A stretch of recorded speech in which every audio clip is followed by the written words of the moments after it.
Hi, friend. Have you ever wondered why your child behavior triggers you? And why you keep having the same behavioral problems dealing with the same patterns at home? If your answer is yes, this episode is exactly what you need. I've invited Dinuka Ranasinghe, an amazing mom of two boys and a conscious parenting expert trained by Dr. Shefali. She's going to dive deep into the world of conscious parenting, a method that focuses on self reflection and healing before guiding our children. In this insightful conversation, we explore the concept of the inner child, the ego, and the patterns passed down through generations. Dinuka lays out three pillars for reparenting ourselves: recognize, release, and relearn. She also opens up about her own experiences and why she went looking for change.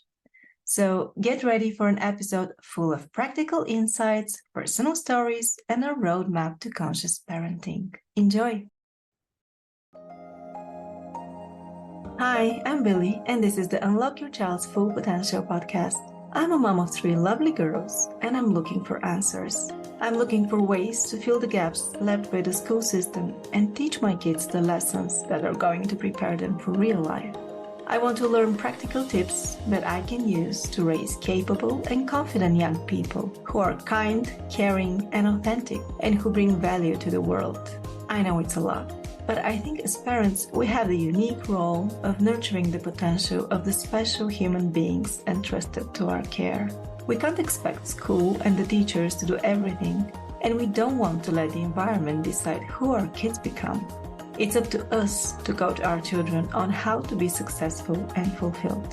That's my goal here, to talk to as many parents, educators, experts, you name it, and ask the questions. Look for the universal principles. Find as many tools as possible to be a better parent and give my kids a head start in life. If that resonates with you, join me every Wednesday and let's inspire each other to create an environment where our children can blossom into the best versions of themselves. Hey there, awesome parents. I've got something exciting to share with you. Remember Ashton Rodenizer from episode 32? Well, guess what? She is bringing the magic to you with a special 1-hour workshop called Sketchnoting 101. Now, don't be intimidated. This isn't about turning into a professional artist overnight. It's just about the basics of sketchnoting, a fantastic way to spice up your note-taking with a drawing or two. Why should you come? Well, sketchnoting helps with improved focus, clear understanding of information, and the power to remember stuff for longer. And it's lots of fun. Here's the kicker. It's not just for you, it's for your kiddos too. What could be better than a little bonding time, you two getting creative, boosting focus, and having a blast with sketchnoting? Mark your calendars next Tuesday, November 21st at 12 p.m. Eastern Time. It's a live Zoom party, but if life happens, I get it. There's a replay waiting for you. So hurry up and hit that registration link in the show notes. Join us for a creative journey next Tuesday. Hi, Dinuka. I'm truly excited for our conversation today. I'm eager to learn from you. You're a conscious parenting coach trained by Dr. Shefali. Would you explain, for the benefit of our listeners, what is conscious parenting and maybe some of the foundational concepts of this method? Sure. Every time I answer this question, I seem to come up with a different answer, and they just keep getting better. I don't know, better or different. It doesn't really, no judgment on that. But I would say that conscious parenting really is about self-reflection. So it's a self-reflective parenting journey, which means that when our child shows up with what they're showing up with behaviorally, what is triggering us, what is causing us to have either fear or worry or helplessness, what is it doing to us as a parent? And I love what Dr. Shefali says. She says, it's called parenting because it's about the parent. Otherwise, it would be called, right. Otherwise, it would be called childing, which it isn't. Not about the child at the end of the day. And it is mostly about us as the adult, as the caregiver for our children, in how we respond as opposed to react. So that's what I love about it. I recently read an Instagram post saying your child's behavior triggers you because deep down inside lives a child that was shamed for behaving the same way. So the child goes in protection mode. Do you agree with that? I absolutely do. And this is what we call the ego that protects the inner child. When, for example, when I was younger, if something upset me or I needed to make sure that I was pleasing the adult, and this is something that I have been, is a people pleaser. I'm a recovering people pleaser, as they call them, right? Where I want to be liked by everybody. I want to make sure I don't upset anybody. My ego was to please because I might upset someone else. If I upset someone else as a child, usually that reaction that is given to you as the adult who's taking care of you in that moment, or whoever you felt that from, you feel, I will be unloved if I don't please this person. It could be a parent, it could be a teacher, it could be anyone who makes you feel a certain way. So therefore, the defense or the ego is, I better not upset them.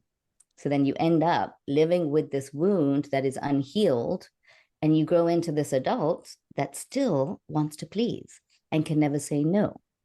So this is how the ego shows up. This is how the inner child shows up. This is how our child shows us what we have still unhealed. So they are our teachers, our children. Exactly. Yes. And is the behavior of the child that triggers you the same that you have to heal from? You know, each one is different. And that's what's so beautiful about this conscious parenting journey, is that there's no one answer that you can give everybody, because everyone's trigger, everyone's reaction is very different, because everyone's experience was different. Sometimes it can be the same pattern. So a lot of what we look at in conscious parenting is our patterns, our parents' patterns, generationally, what was passed down to us, and what is our patterning in our speech, in our behaviors, in our thoughts. There's so many different patterns. Life is a pattern. Our brain loves patterns.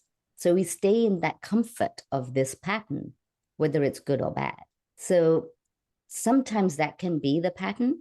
Sometimes the pattern can be that I don't want to be that, so I'm going to overcompensate in a different way to protect myself from the pattern that I experienced. But that's not an authentic self. So the whole basis of conscious parenting really is about being your true, authentic self before you can parent someone else.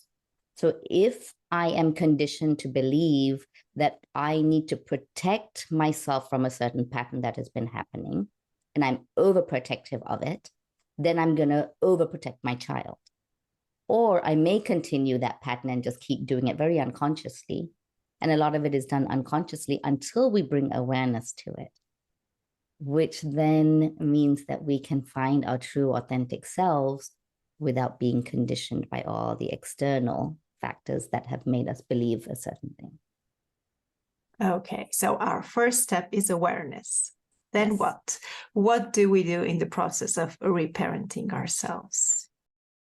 I have 3 pillars. So I love these 3 pillars because it can apply to anything and everything, really. Number 1 is to recognize, right? So the awareness of how we are feeling, what we are thinking, and how we are reacting to a trigger. Then it's about releasing. So, you know, I talked about the inner child and the ego. Without recognizing it, there's nothing to release. So we need to recognize, and then we release that ego and we say, hey, ego, I got it. I've got it now. I'm going to change this pattern.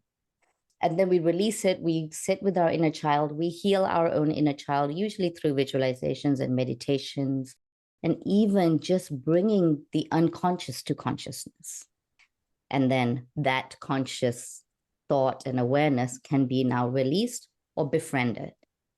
And once we've done that, we can now relearn new patterns of being. So, for example, if I keep playing the same movie, which is why, I noticed about myself, I started disliking myself at bedtime with my children.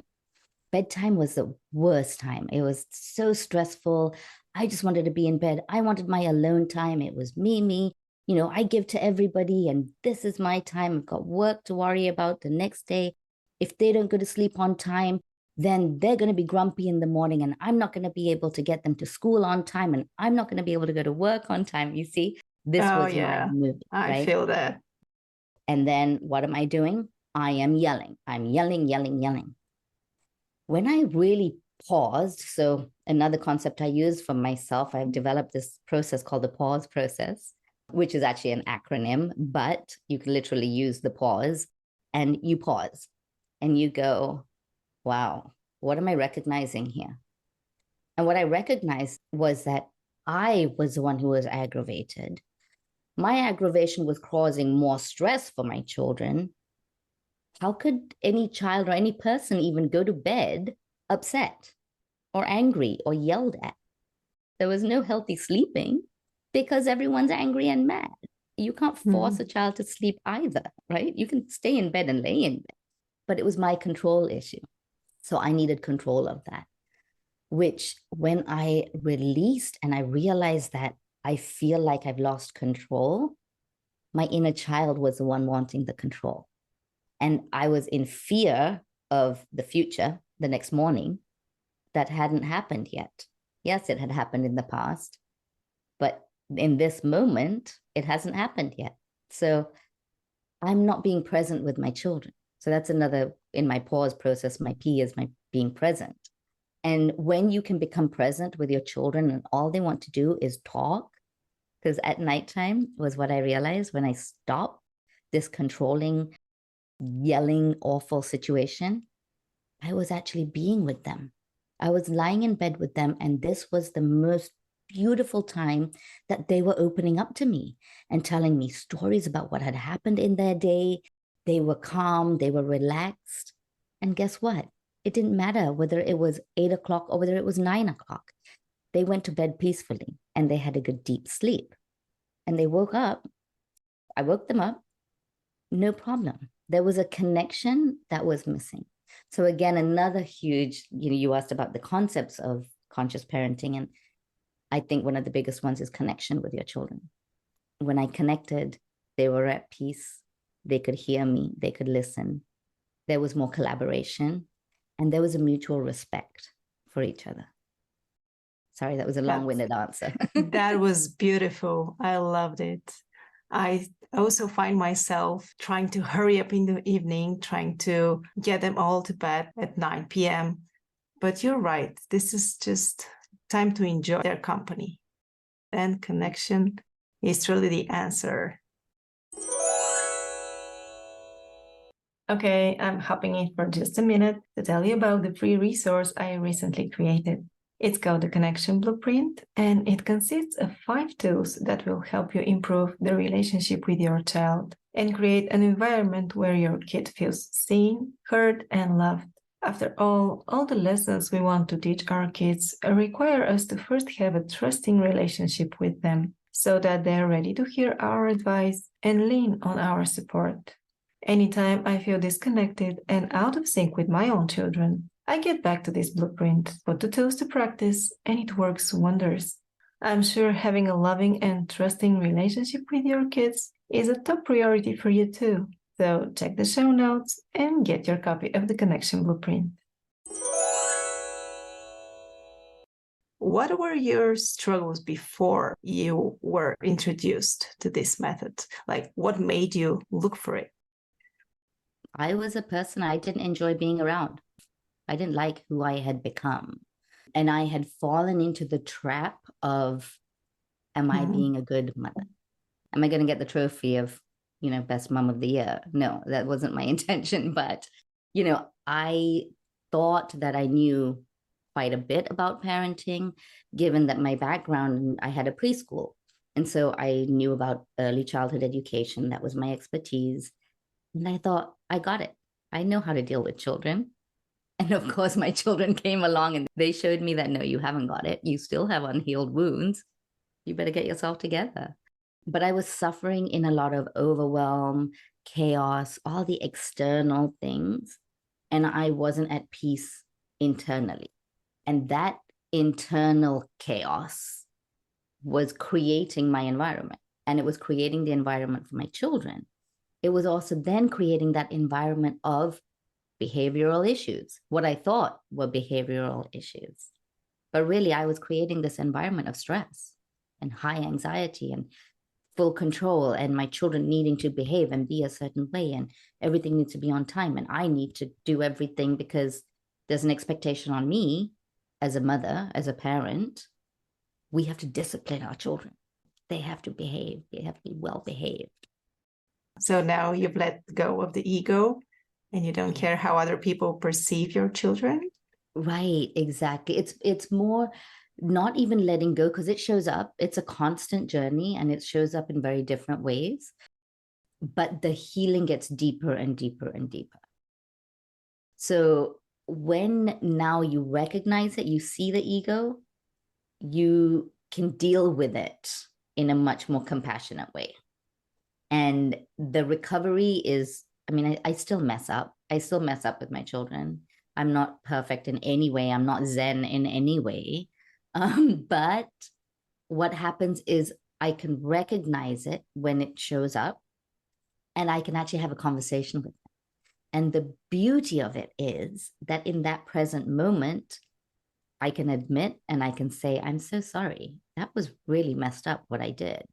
And now that they're older, these conversations are much easier to have, I guess. Like they can understand a lot more of it. How old are they? 12 and 14, and 2 boys. So we can talk about it and I can explain. I can even go back to the concept and why I snapped or this happened. And the repair is what is really important.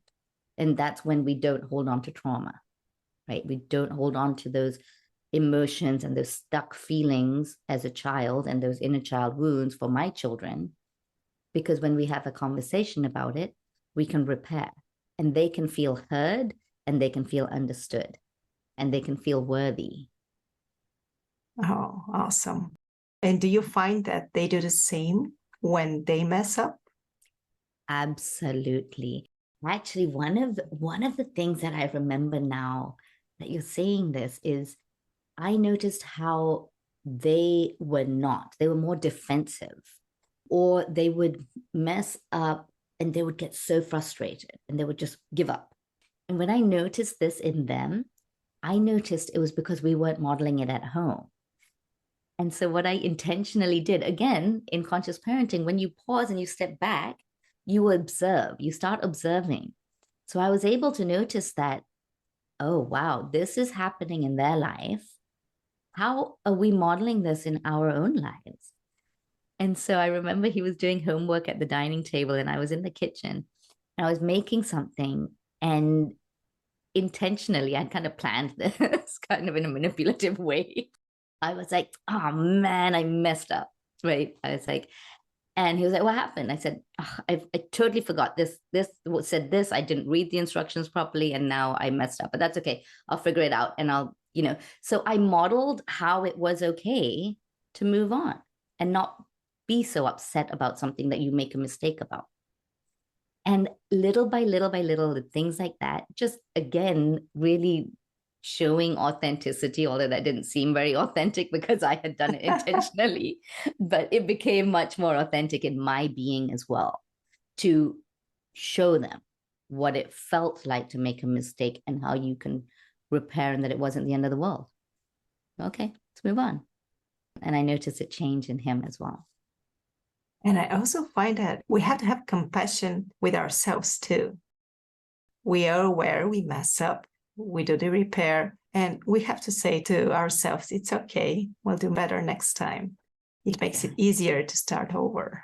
Yeah, you're so right. I think compassion, again, is another, there are so many concepts here that like compassion is a big one. That changes you. Compassion changes you on a vibrational level. It's a lot deeper.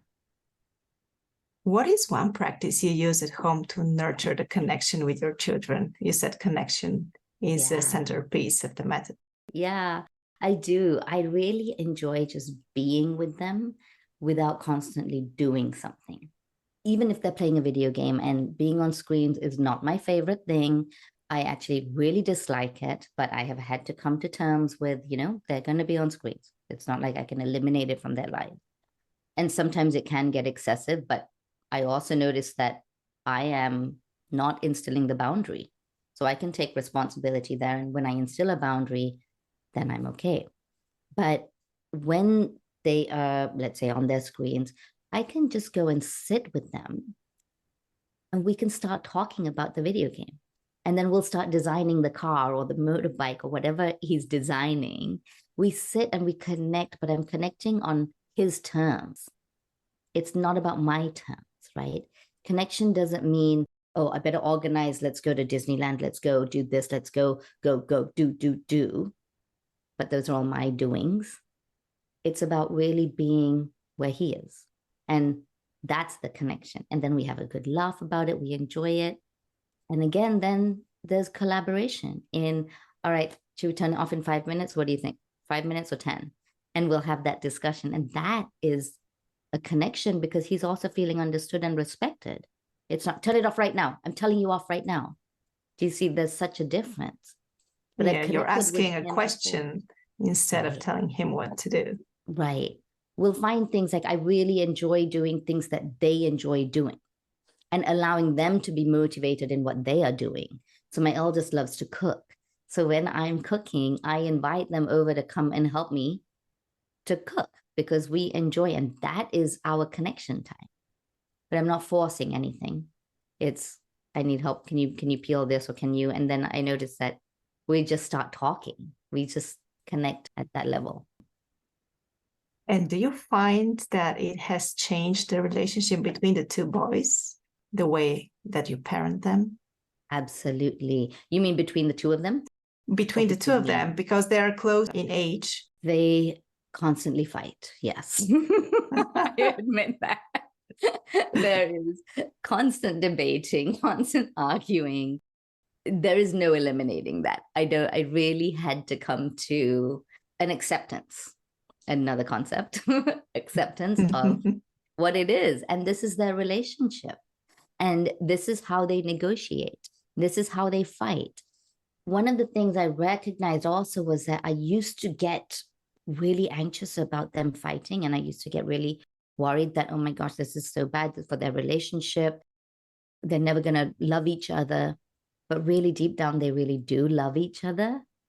Even though these things are happening, they're the daily things. Like it's my turn for the, whatever they're fighting over. But what I realized when I accepted was that this is how adults end up learning how to negotiate and fight and how to have healthy conflict. So if I, as the adult, am constantly interfering in their fighting and solving their issues, they're never learning how to resolve conflict. Yes. As adults, then, you'll notice in relationships, the conflict resolution looks exactly like when you were children, but you don't know that. You don't know how to resolve it. So I allow that to happen. I allow them to have the conflict. And what I notice and what I hear is a lot of reasoning and a lot of discussion, which I think is healthy. Oh, I love that there's discussion instead of physical fighting. It used to be when they were younger, it used to be physical. And I remember pulling out a chair right in the middle of it, and I had to regulate myself before there was an interference. So I pulled up a chair and I just sat there and I closed my eyes and I started meditating, and the two of them were going at it. And all of a sudden they're like, shh, Ammy's meditating. It just stopped. That was not my intention, but it was I was laughing to myself as I was listening to that conversation, because it really was. And that physical is a developmental stage also. It can get physical, but understanding that this is the development of the conflict resolution. Yeah, they're practicing their skills. Exactly. Yes. And the brain is still developing. They're not adult brains to understand how to resolve yet.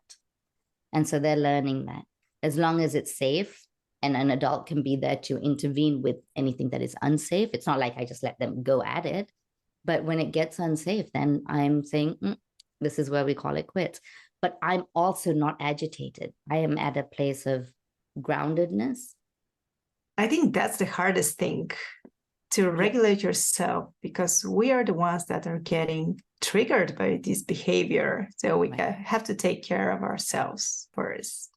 Right. And that becomes the salt, right, in the wound, or the fuel in the fire.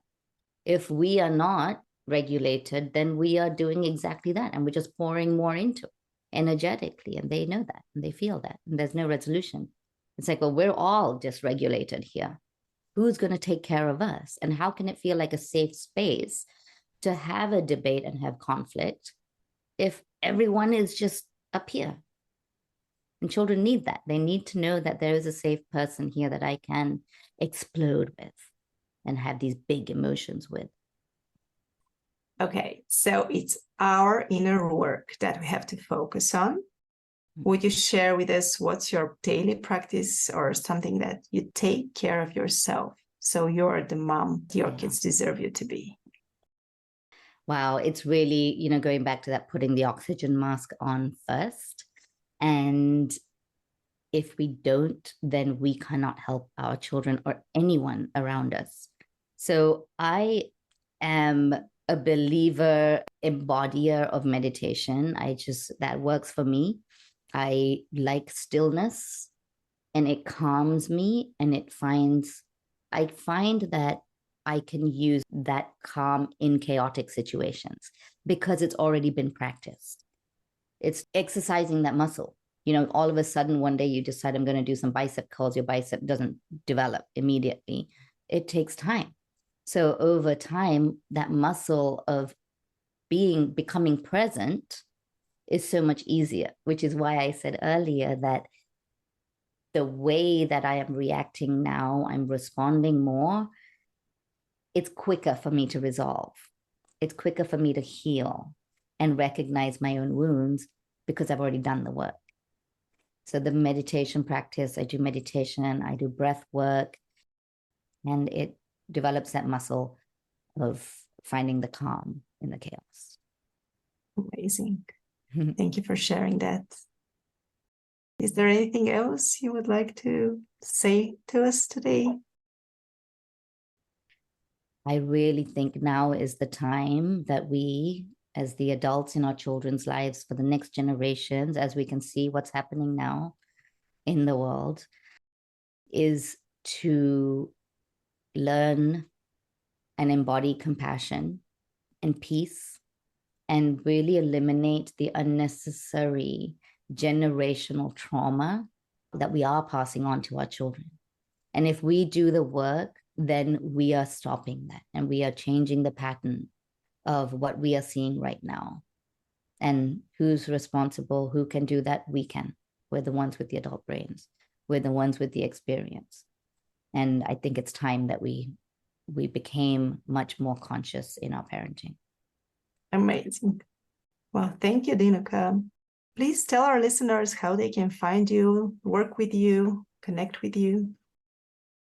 My website is theparentingevolution.com, because parenting is an evolution, never ends. I am also on Facebook as Dinuka Ranasinghe, and I'm sure my name will be there. And also The Parenting Evolution again, and also on Instagram as Dinuka Ranasinghe. Thank you. Thank you so much. Lovely to talk to you.